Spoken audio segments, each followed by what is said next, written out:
UP police आगे बढ़ो, हम तुम्हारे साथ हैं।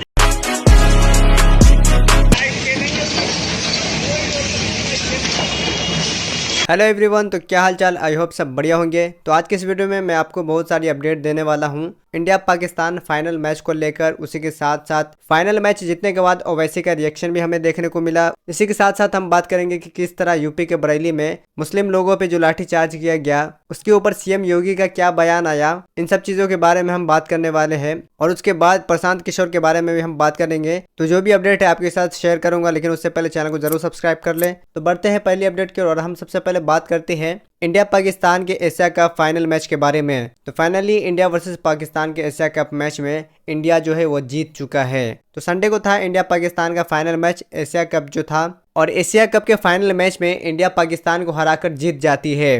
लेकिन इंडिया तो जीत गई, लेकिन इंडिया को ट्रॉफी नहीं मिली। यानी इंडियन टीम जो है वो ट्रॉफी नहीं लेती है, नहीं वो मेडल लेती है। और इसकी वजह क्या है वो आपको मैं बता दूं।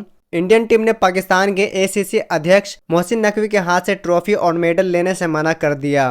मोहसिन नकवी स्टेज पे आए थे मेडल और ट्रॉफी देने, लेकिन इंडियन टीम जो है वो वहां पे गए ही नहीं ट्रॉफी लेने। इसी के साथ गुस्सा होकर एसीसी के चेयरमैन मोहसिन नकवी ट्रॉफी और मेडल लेकर अपने साथ चले गए। अब बीसीसीआई का कहना है कि ये ट्रॉफी और मेडल्स हम नवंबर में दुबई में आयोजित होने वाले आईसीसी के कॉन्फ्रेंस में ले लेंगे और उनके खिलाफ प्रोटेस्ट भी करेंगे। भाई आज से पहले ऐसा तो कभी देखने को नहीं मिला कि मैच जीतने के बाद ट्रॉफी नहीं ली और नहीं मेडल लिया। इसी के साथ जो पिछला मैच हुआ था इंडिया वर्सेस पाकिस्तान का, उसमें जो एक पाकिस्तानी प्लेयर था हारिस रऊफ या ऐसा ही कुछ नाम था उसका, जो अपने हाथ से इशारा कर रहा था जेट गिराने का। इसी चीज का बदला लेते हुए जसप्रीत बुमराह जो है उसको आउट करके और वो अपने हाथ से इशारा कर रहे थे जेट नीचे गिराने का।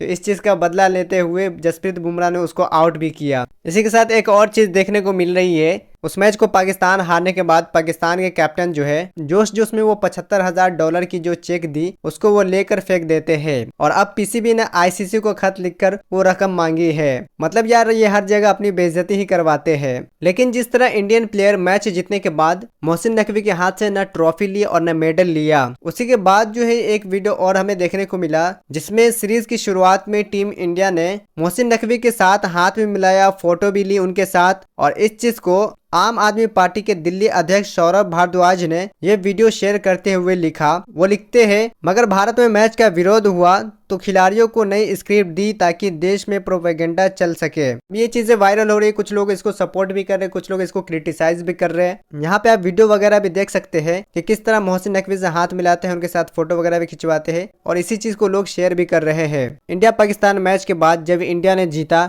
तो उसके ऊपर असदुद्दीन अवैसी का भी रिएक्शन हमें देखने को मिला। वो कहते हैं कि इंडिया को जीतना चाहिए, इंडिया हर जगह जीतेगी, इंडिया को हर जगह जीतना चाहिए।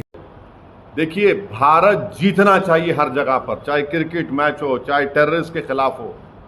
मगर जीत का मयार ये नहीं हो सकता कि जो लोग आकर हमारी बेटियों को बेवा और हमारे बच्चों को यतीम करें, आप उनके साथ खेल खेलेंगे। ये जीत नहीं हो सकती है। बाकी आप लोग का क्या कहना है इसके बारे में कमेंट में जरूर बताएं। इसी के साथ हम बात करते हैं किस तरह यूपी में जो प्रोटेस्ट चल रहा था आई लव मोहम्मद बैनर को लेकर। जुमे की नमाज के बाद जो है लोग काफी ज्यादा संख्या में आकर जो प्रोटेस्ट कर रहे थे आई लव मोहम्मद का बैनर लेकर बरेली के अंदर, और फिर वहां जो है पुलिस लाठी चार्ज करती है, अंधाधुंध सबको मारने लगती है। इस मामले में मैं आपको बता दूं कि 15 मुस्लिम को जो है कस्टडी में लिया गया और उनको जेल भेज दिया गया। और उस प्रोटेस्ट के दौरान पुलिस के द्वारा बहुत ही बेरहमी से लोगों को पीटा गया। उसी के साथ हमें कई सारे वीडियो देखने को मिला, कई सारे पहलुए नजर आ रहे हैं। उसी के साथ एक वीडियो ये देखने को मिला कि जिस तरह मुस्लिम को बरेली के अंदर पुलिस ने पीटा, उस चीज का समर्थन करते हुए कुछ लोग जो है रोड पे उतरे हुए हैं और वो नारा लगाते हैं I love Mahadev, I love Yogi ji, I love वोल्टेजर, आई लव यूपी पुलिस। इन सब चीज का नारा लगाते हुए वो कहते हैं कि यूपी पुलिस हम तुम्हारे साथ है, मतलब तुम जो कर रहे हो वो करो, हम तुम्हारे साथ है। लेकिन इस चीज पे सरकार की नजर नहीं जाती, सरकार इन सब के ऊपर कोई एक्शन नहीं लेता। बरेली के मुसलमानों के ऊपर तो बहुत ही आसानी से पुलिस ने जो है लाठीचार्ज कर दिया। लेकिन ये जिस तरह का नारा लगा रहे हैं, जिस तरह से ये उकसा रहे हैं लोगों को, लेकिन इन लोगों पर क्या कोई एक्शन नहीं लिया जाएगा। यहाँ पे आप वीडियो देख सकते हैं कि किस तरह से ये लोग नाराबाजी लगा रहे हैं। यूपी पुलिस आगे बढ़ो, हम तुम्हारे साथ हैं। यूपी पुलिस तुम लठ बजाओ, हम तुम्हारे साथ हैं। यूपी पुलिस तुम लठ बजाओ, हम तुम्हारे साथ हैं। यूपी पुलिस आगे बढ़ो, हम तुम्हारे साथ हैं। योगी जी आगे बढ़ो, हम तुम्हारे साथ हैं। इसी के साथ जिस तरह बरेली में जो कांड हुआ, जिस तरह से जो लोगों पे लाठीचार्ज किया गया, उसी के साथ उसके ऊपर जो है सीएम योगी का भी स्टेटमेंट बयान देखने को मिला है इस चीज के ऊपर। और वह क्या कहते हैं यहाँ आप देखिए। जिसने भी कानून को हाथ में लेने का प्रयास किया, जो भी राह चलते हुए राहगीर पर हमला करेगा, जो भी बेटी की सुरक्षा पे सेंध लगाने का कार्य करेगा और जो भी व्यापारिक प्रतिष्ठानों में आगजनी करने का दुस्साहस करेगा, जो भी पर्व और त्योहारों में उपद्रव करेगा, उसको हम पहले से इस बारे में कह देंगे कि उसको बिना मांगे जहन्नुम में जाने का टिकट हम काट करके दिला देंगे। तो चंद लोगों को माहौल खराब करने की छूट नहीं देनी चाहिए। ये वही लोग हैं जिन्होंने उत्तर प्रदेश की भ्रष्ट सरकारों के साथ मिलकर के उत्तर प्रदेश के सामने पहचान का संकट खड़ा किया था। ये वही लोग हैं जिन्होंने उत्तर प्रदेश को बीमारू राज्य बना दिया था। ये वही लोग हैं जिन लोगों के दंगों के कारण प्रदेश में कोई निवेश नहीं आता था, कोई उद्योग नहीं लगता था, कोई विकास का कार्य नहीं हो पाता था। और आज पिछले 8.5 वर्ष के अंदर उनकी मंशा सफल नहीं हुई। अब नए नए तौर तरीके अपनाने का कार्य कर रहे हैं, लेकिन याद रखना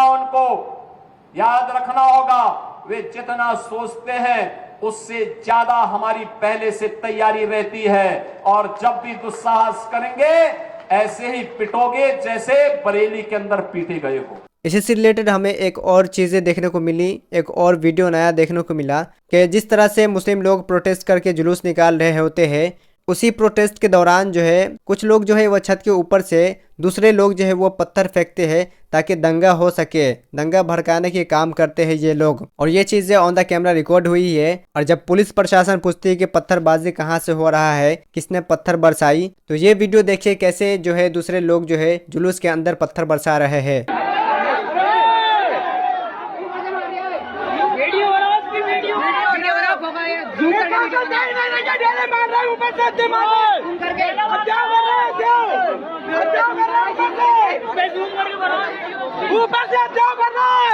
इसी के साथ एक न्यूज़ और निकल कर आ रही है। इंदौर में नौकरी करने वाला बिहार का एक लड़का जो कि मुस्लिम है, हामिद रजा, अपने दोस्तों के साथ गरबे में चला गया। और जब बजरंग दल वालों को ये पता चला कि हामिद नाम का लड़का यहाँ पे है, एक मुस्लिम लड़का है, ये खबर उनको जब मिली तो वो लोग जो है हामिद को बेरहमी से पीटा और पुलिस के हवाले फिर कर दिया। कितना ज्यादा नफरत बढ़ चुका है। हालांकि मुस्लिम को तो खैर जाना ही नहीं चाहिए, वो खुद गलती करते हैं इसी जगह पे जाकर। यहाँ आप पुलिस का स्टेटमेंट भी देख सकते हैं।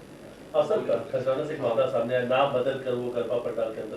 हाँ, एक राजा नाम का व्यक्ति गरबा पंडाल के अंदर घुस गया था, जो कि खजरान थाना क्षेत्र में है। और वहाँ पर जब उससे पूछताछ की गई और उसकी आईडी ली गई तो उस पर पहले उसने अपना नाम राहुल बताया था, लेकिन फिर राजा हामिद की आईडी निकली। तब फिर उसके बाद खजराना में इम्पर्सोनेशन का 319(2) के तहत केस रजिस्टर किया गया है। आरोपी मूल रूप से बिहार का रहने वाला है और यहाँ पर विजयनगर में रहकर और मूसाखेड़ी में कंपनी में काम करता है। फिलहाल आरोपी को हिरासत में ले लिया गया है थाना खजराना पुलिस के द्वारा। इसी के साथ हम बात करते हैं भारत की शान बढ़ाने वाले हॉकी में पद्मश्री ओलंपियन मोहम्मद शाहिद के बारे में। तो पद्मश्री ओलंपियन मोहम्मद शाहिद का घर जो है वो बुलडोजर से गिरा दिया गया।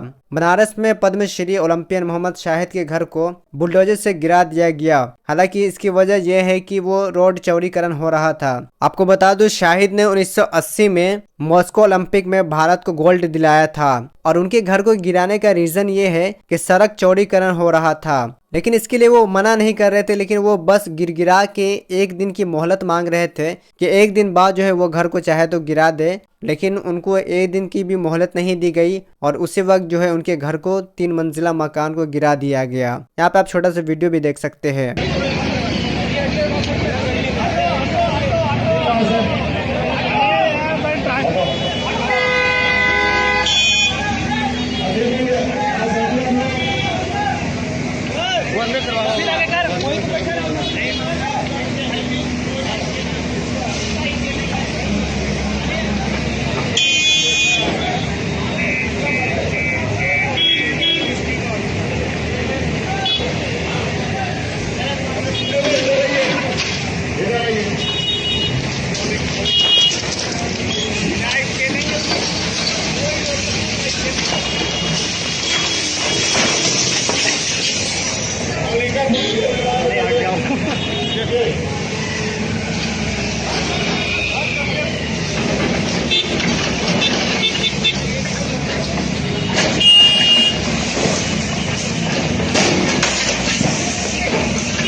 इसके बाद हम बात करते हैं प्रशांत किशोर के बारे में। तो आपको पता होगा कि ये जनसुराज पार्टी के चीफ है और जनसुराज पार्टी जो है वो इस बार बिहार में विधानसभा का इलेक्शन लड़ने वाला है। तो इसी के साथ वो कई सारे कॉन्फ्रेंस वगैरह करते रहते हैं। इसी के साथ अभी एक कॉन्फ्रेंस आज की जिसमें वो कई सारी चीज़ों के बारे में बात करते हैं। उसी के साथ वो इस मुद्दे पे बात करते हैं कि जिस तरह से उनके ऊपर एलिगेशन वगैरह लगाते रहते हैं दूसरे लोग कि इनके पास इतने पैसे कहाँ से आते हैं, ये इतने पैसे खर्च कैसे करता है, इन सब के ऊपर जवाब देते हुए प्रशांत किशोर कहते हैं, वो कहते हैं हमको पैसा दो जगह से मिलता है।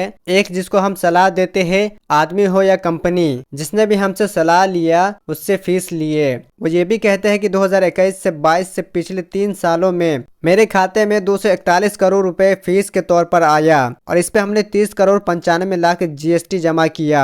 इसी के साथ 20 करोड़ इनकम टैक्स को दिया और 98 करोड़ 75 लाख रुपए जनसुराज पार्टी को दान दिया अपने पर्सनल खाते से। वो अपना सारा हिसाब किताब जो है उस प्रेस कॉन्फ्रेंस में बताते हैं कि हम जो भी सलाह देते हैं किसी को तो वहां से फीस लेते हैं और जो भी फीस आता है अपने खर्च को रख कर सारा पैसा जो है पार्टी को दान कर देते हैं, पार्टी को दे देते हैं। उसी के साथ वो बताते हैं कि वो किसी कंपनी को 2 घंटे सलाह दिए थे जिनसे वो 11 करोड़ रुपए कमाए थे और जनसुराज में पैसा यहीं से आता है। असल में बात यह है कि कई लोग उनके ऊपर आरोप लगा रहे थे कि चोरी का पैसा आता है इनके पास और ये इधर उधर से पैसा लाते हैं। इन सब का जवाब देते हुए वो सारी चीजें, सारा हिसाब किताब जो है प्रेस कॉन्फ्रेंस में रख दिए। यहाँ आप छोटा सा वीडियो देखिए। मैं खाली आपको उदाहरण देता हूँ। नवयुगा कंस्ट्रक्शन के नाम पर किसी ने कहा पैसा दिया है, बिल्कुल दिया है। 11 करोड़ रुपया लिए है। 11 करोड़ रुपया 2 घंटा सलाह के लिए लिए। उनको एक प्रोडक्ट लॉन्च करना है, वो लॉन्च करने के लिए हमसे सलाह चाहिए तो 11 करोड़ रुपया हमने कहा पार्टी को डोनेट करो, तब 2 घंटा का सलाह देंगे। ये बिहार के लड़के की ताकत है, ये सरस्वती की ताकत है। हम लोग चोरी नहीं करते, नवयुगा से घूस नहीं लेते हैं, अपना यहाँ मेहनत करते हैं उसका फीस लेते हैं और जो भी पैसा मिलता है अपना खर्च काट के जो बच जाता है वो पार्टी में डोनेट करते हैं। इसी के साथ वो बिहार के डिप्टी सीएम सम्राट चौधरी के ऊपर भी गंभीर आरोप लगाते हैं, हत्या के आरोप वो लगाते हैं और वो सारा प्रूफ, वो सारा हलफनामा वो पेश करते हैं, कॉन्फ्रेंस के सामने रखते हैं, सारे एविडेंस के साथ जो है वो उनके ऊपर आरोप लगाते हैं। यहाँ आप चाहे तो पढ़ सकते हैं। बाकी आप लोग क्या सोचते हैं इसके बारे में कमेंट में जरूर बताना। तो आज की इस वीडियो में बस इतना ही, मिलते हैं आपसे अगली वीडियो में, तब तक के लिए good bye. Thank you so much for watching this video.